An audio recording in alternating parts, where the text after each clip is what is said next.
Yes, very good morning, good evening friends. Welcome to Sundar Innovations. Dear friends, మనం ఈరోజు Sundar carbon antidote plus టెక్నాలజీని Activa వెహికల్కి చేస్తున్నాం మిత్రులారా.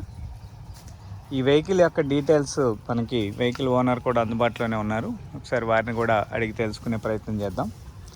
దానికన్నా ముందల అసలు దీని యొక్క అవసరం ఏంటి, దీని ఆవశ్యకత ఏంటి, దీన్ని ఎందుకు చేయాలి, వాహనదారుడు ఎందుకు వాడాలి అనే విషయాన్ని కూడా మనం తెలుసుకునే ప్రయత్నం కూడా చేద్దాం. చెప్పండి, ఎక్కడి నుంచి వచ్చారు మీరు? ఒంగోలు నుంచి వచ్చానండి. ఒంగోలు నుంచి. ఏం చేస్తుంటారు? Tailoring shop. ఎలా తెలుసుకున్నారు ఈ విధానాన్ని? మా ఫ్రెండ్ ఒక అబ్బాయి చేయించుకొని ఆల్రెడీ. ఓకే, ఆయన టైలర్ ఆయన. Okay, right.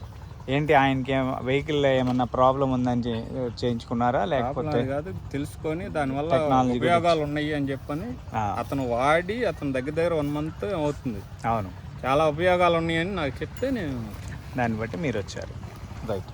ఈ వెహికల్ గురించి ఏమైనా ఇన్ఫర్మేషన్ చెప్తారా మీరు? అంటే ఇది ఎప్పుడు కొన్నారు మీరు? ఎంతకాలం తిరిగారు? 2019 మోడల్. 2019 మోడల్. ఓకే, మీరు తీసుకుంది సెకండ్స్. మీరు ఎంతకాలం నుంచి మీరు వాహనాలు వాడుతున్నారు? ఏదైనా అసలు మీ టోటల్ ఎక్స్పీరియన్స్ చెప్పేసి, ఆటోమొబైల్ ఇంజన్ల పట్ల, బైకుల పట్ల, లేకపోతే కార్లు కొంటే కార్ల పట్ల మీ అనుభవాన్ని. 25 సంవత్సరాల నుంచి మీరు బళ్ళు వాడుతున్నారు. సుమారు ఎన్ని బళ్ళు మార్చుంటారు? బళ్ళన్నీ తోలే కానీ సొంత బళ్ళు మార్చింది 4 బళ్ళు మార్చారు కదా, చాలా అజ్జాలు మనకి మామూలు విషయం. నేను ఓలా వాడుతున్నాను సార్ ప్రస్తుతానికి. ఇదేమో ఇంట్లో వాళ్ళకి లేడీస్ వాళ్ళ ఎలక్ట్రిక్ వెహికల్లోకి వచ్చారు. కేవలం మామూలు దీనికోసమనే నేను ఈ బండి వేసుకొని వచ్చాను. ఓకే, లేదంటే ఓలా వేసుకొని వచ్చాను. Right, very good. సరే, ఈ 4 వెహికల్స్ మార్చడానికి గల కారణాలు ఏంటి చెప్తారా? ఏదంటే ఇక్కడ ఆగిపోవడం, డిస్టెన్స్, ఏదో మూవ్మెంట్ సరిగా లేకపోవడం, వెహికల్ ఎక్కువ కంప్లైంట్ రావటం. అది వాస్తవేగా. ఎందుకు ఈ కంప్లైంట్స్ వస్తున్నాయి అని ఎప్పుడన్నా మనం ఆలోచించామా? అంత టైం ఆగింది దాని గురించి. మాకేం కొట్టుకాడ సరిపోతుంటుంది. ఓకే, మెకానిక్ని అడిగితే ఏం చెప్తారు? ఇది ప్రాబ్లం ఉందని చేశాను అంటాడు. పార్ట్ తీసి పార్ట్ వేస్తారు, లేకపోతే రిపేర్ వీలైతే రిపేర్ చేస్తారు. ఇప్పుడు ఆల్మోస్ట్ రిపేర్లు ఎవరు చేయట్లేదు సార్. మొత్తం ఆల్మోస్ట్ కొత్త వేసేయటం ముందు, ఎందుకంటే వాళ్ళకి టైం వేస్ట్ కాకూడదు కదా. అవునవును, మనీ పరంగా ఇబ్బంది లేకుండా వాళ్ళకి వస్తుంది. ఈ పార్ట్ పరంగా ఏంటంటే రిస్క్ ఉండదు. పాత అయితే ఆల్టరేషన్ చేయాలి, దాన్ని జాగ్రత్తగా చేయాలి. మళ్ళీ అది ఆగిపోయిందని మళ్ళీ మేము వెళ్తాం వాడికి. కంపెనీ వాడికి పెట్టుకోమంటాడు. వాడి సంబంధం రెస్పాన్సిబిలిటీ ఉండదు. Good idea. సో ఇప్పుడు ఏంటంటే మనం ఒక వాహనాన్ని తీసుకున్నాం. ఇది ఫస్ట్లో తీసుకున్నప్పుడు ఎంత బాగుంటుంది, తర్వాత రన్నింగ్లో వెహికల్ వాల్యూస్ అన్నీ తగ్గిపోతాయి. పికప్ తగ్గుతుంది, మైలేజ్ తగ్గుతుంది, వెహికల్ యొక్క లైఫ్ టైం తగ్గిపోతూ ఉంటుంది. ఈ బండి మీద మీ అనుభవాన్ని చెప్పండి. ఇది మీరు తీసుకొని ఎంతకాలం అయింది? 2.5 years. ఏమన్నా బోర్లు ఏమైనా చేయించారా మీరు? ఏం చేయించలేదు. Time to time engine oil మార్పిస్తున్నారు. మెకానిక్ దగ్గరికి తీసుకెళ్తే అబ్బాయి వెనక నుంచి ముందా చెక్ చేసి ఏది అవసరమైతే చేసేసారు. చెప్పాల్సిన పని లేదు. అవును, బిల్లు చెప్తాలని చెప్పి. ఎవరీ సర్వీస్కి మీకు ఎంత బిల్ అవుతుంది సుమారు? ఒకసారి ఒక రంగం 2,000, 2,500, 3,000 పరిస్థితిని బట్టి సర్వీస్ చేయించినప్పుడల్లా. అంతే కదా. రైట్. సో మనకి ఈ సర్వీస్ ఎక్స్పెండిచర్ అంతా కూడా ఈ ఇంజెక్షన్ చేస్తే తగ్గిపోద్ది. ఎట్లా తగ్గిద్ది అంటే, ఇది ఒకసారి చేస్తే సుమారు 10,000 కిలోమీటర్ల వరకు మీకు ఆ సర్వీస్ ఎక్స్పెండిచర్ ఉండదు. మామూలుగా మనం ఆయనే మాట్లాడుతున్నాడా? మాట్లాడండి, పర్లేదు, తప్పే ఉంది.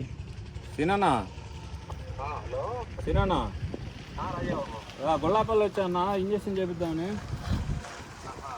ఇక్కడే ఉన్న సారాలు లైవ్లో వీడియోలో ఉన్నారు. స్పీకర్ ఆన్ చేసా, ఎవరని చెప్పు. అదే వాళ్ళు సార్ వాళ్ళు వీడియో తీసుకుంటున్నారు. ఇది వీడియో చేస్తున్నారు, సమయానికి ఫోన్ చేశారు. బాగానే ఉంటది అబ్బా, ఖచ్చితంగా స్మూత్ వస్తుంది. ఇంజిన్ పికప్ పెరుగుద్ది, ఇంజిన్ స్మూత్ వస్తుంది. అవును, మీరు అడగండి సార్. చాలా బాగుంది బండి. రిపేర్లు రాకుండా ఉంటాయి. మైలేజ్ కూడా వస్తుంది. మైలేజ్ కూడా బాగానే ఉంటుంది, ఇబ్బంది ఏం లేదు. ఎస్. ఇంజిన్ చాలా స్మూత్ వస్తుంది ఫస్ట్. అవును. సో దానివల్ల లైఫ్ టైం పెరుగుతుంది, మనకి పని చేసే ఇంజిన్ పని గంటలు పెరుగుతాయి. సరేనా, నేను ఇది వెహికల్కి చేస్తాను, మళ్ళీ మాట్లాడతాను. సో మిత్రులారా, మనం ఈ వాహనాన్ని గురించి ఇప్పుడే మనం తెలుసుకున్నాం. సర్వీస్ టైం గురించి కూడా కొంచెం పాత వాహనం అయ్యే కొద్దీ ఎక్స్పెండిచర్ అనేది ఎక్కువగా ఉంటుంది. ఈ ఎక్స్పెండిచర్ని కూడా మనం తగ్గించాలి. ఆ తగ్గించే పదాన్ని ఇక్కడ మనం మీకు చూపించే ప్రయత్నం చేస్తాను. మీకు అన్న దీనిలో కనిపిస్తున్నాయా పార్టికల్స్? ఓకే, చిన్న చిన్న పార్టికల్స్ ఉన్నాయి.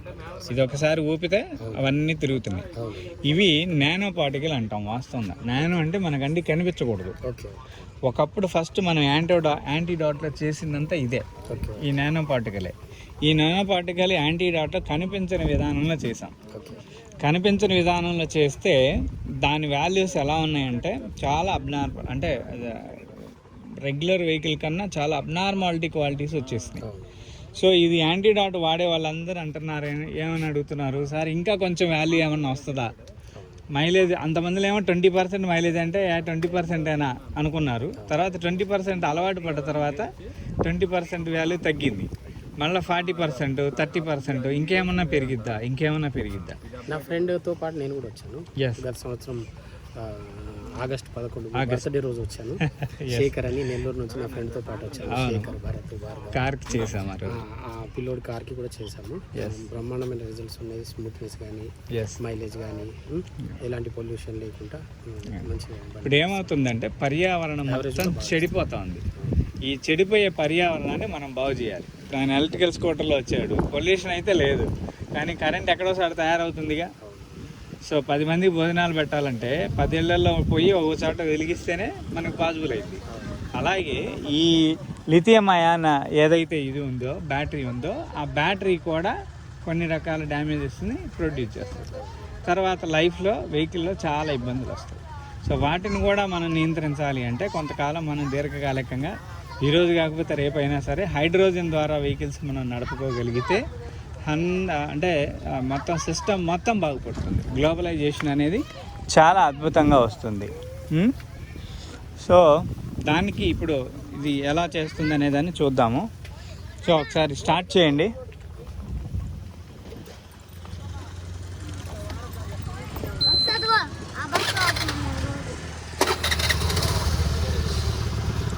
అన్న మీరు ఇక్కడ ఈ సైలెన్సర్ దగ్గర స్మోక్ చెక్ చేయండి అన్న, ఏం స్మెల్ వస్తూ ఉందో చెప్పండి. జస్ట్ ఇది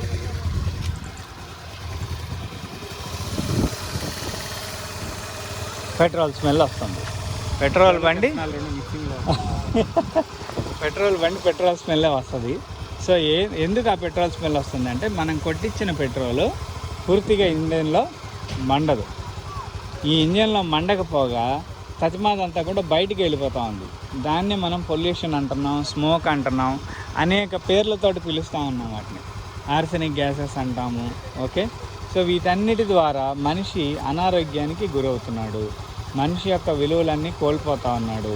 ఆరోగ్యం పట్ల తన యొక్క విలువల్ని మళ్ళా తిరిగి పొందాలి అంటే లక్షల్లో ఖర్చు పెట్టాల్సిన పరిధి కనిపిస్తూ ఉంది.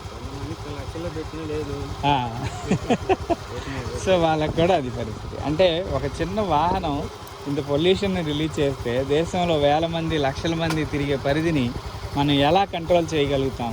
ఎవరికి వాళ్ళు చేయగలిగితే రేపు రాబోయే రోజుల్లో కొంతమందికి ఇది ఉపకరణగా ఉంటుంది. సో దాన్నే ఉపాధిగా చూపిస్తున్నాం ఇప్పుడు. ఒకసారి ఇది ఇంజన్ అది బానెట్ ఓపెన్ చేయండి, అది ఓపెన్ చేసి పట్టుకోండి. చేయాలి రన్నింగ్లో. ఒక్క నిమిషం, వెనక అది ఆనింది. ఇలా ముందలకి ఇలా ఒత్తి పట్టుకొని లైట్గా ఇలా ఒత్తి పట్టుకొని కొద్దిగా రైజ్లో పట్టుకోండి. మీరు రైజ్లో పట్టుకోండి, కొంచెం రైజ్, ఇంకొంచెం రైజ్, పర్లేదు రైజ్ చేయి, రైజ్లో పట్టుకోండి.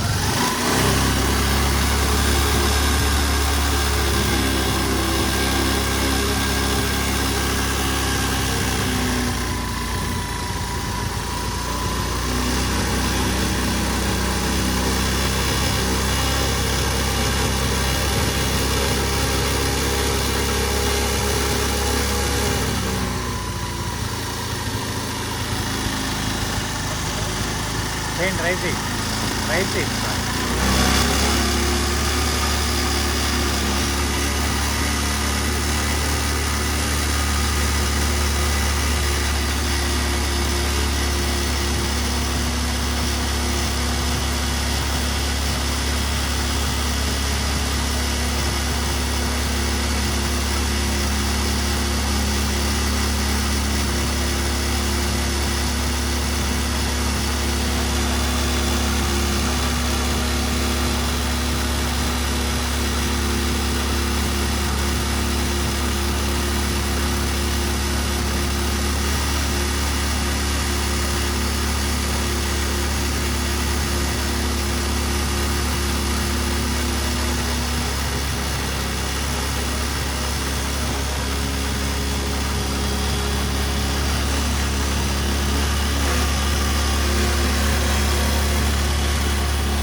సో మిత్రులారా, మనం చూడొచ్చు ఇంజిన్ యొక్క వాల్యూస్ అనేవి మినిట్ టు మినిట్ అనేది చేంజెస్ రావడం అనేది మనం గమనించవచ్చు. వదిలేయండి అన్న, ఇంక వదిలేయండి. ఒక చిన్న ట్రైల్ రన్ ఓవర్కి అట్లా ఒక 2 అక్కడ దాకా వెళ్తండి. ఇంజిన్కి ఇందాకటికి ఇప్పటికి వేరియేషన్ మీకు అర్థమైపోద్ది. మనం ఇది ఒక 40-50 కిలోమీటర్స్ తిరిగే స్మెల్ ఆగిపోద్ది. ఇప్పుడు కొంచెం రన్నింగ్లో అంటే ఇంజన్లో వేస్టేజ్ అంతా వెళ్తూ ఉంది, దాంతోపాటు కొద్దిగా స్మెల్ వస్తుంది. సో ఒక రన్నింగ్ పెడితే సరిపోద్ది. ఇప్పుడు ఇందాక మనకు కొద్దిగానే పెడితేనే చాలాసేపు వచ్చింది కదా, మనం చాలాసేపు రన్నింగ్లో పెట్టాము, కొంత స్మెల్ తగ్గింది, ఇంకా కొంచెం వస్తుంది.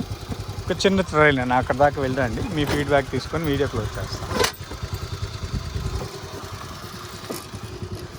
ఇంజన్ బీటింగ్లో అయితే మార్పు వచ్చింది, మనం అది గమనించవచ్చు. ఇంకా వాల్యూస్ అన్నీ ఇంకా ఏమేమి మారుతాయనే తెలుస్తుంది. ఇదిగో ఇంజన్లో ప్రెషర్స్ అన్నీ ఫామ్ అయితే లీకేజెస్ వస్తాయి, ఆయిల్ లీకేజ్ జరిగింది చూడు.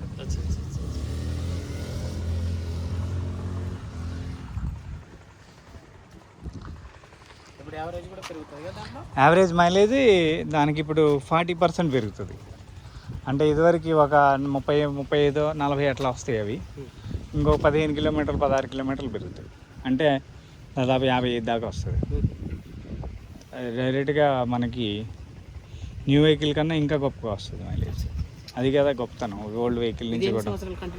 ఇది 10,000 కిలోమీటర్.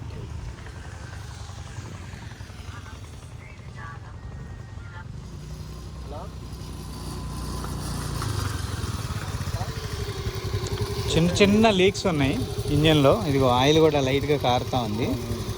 అదొక్కసారి మెకానిక్ దగ్గరికి వెళ్ళి హెడ్ బోల్ట్లు టైట్ చేయమని చెప్పు. హెడ్ ఒకటి, ఇది ఒకటి. రేపు వెళ్ళినప్పుడు ఇది ఇంతే. ఇక ఒక 10,000 కిలోమీటర్ల వరకు మీరు దీనికి ఏమి చేయించాల్సిన అవసరం లేదు. ఒక 500-600 కిలోమీటర్ల తర్వాత ఒక్కసారి ఆయిల్ మార్చుకోండి. మొన్నే మార్చారా? అయితే ఒక 1000 దాకా తిరగచ్చు. 1000 తిరిగిన తర్వాత తీసేసేయండి.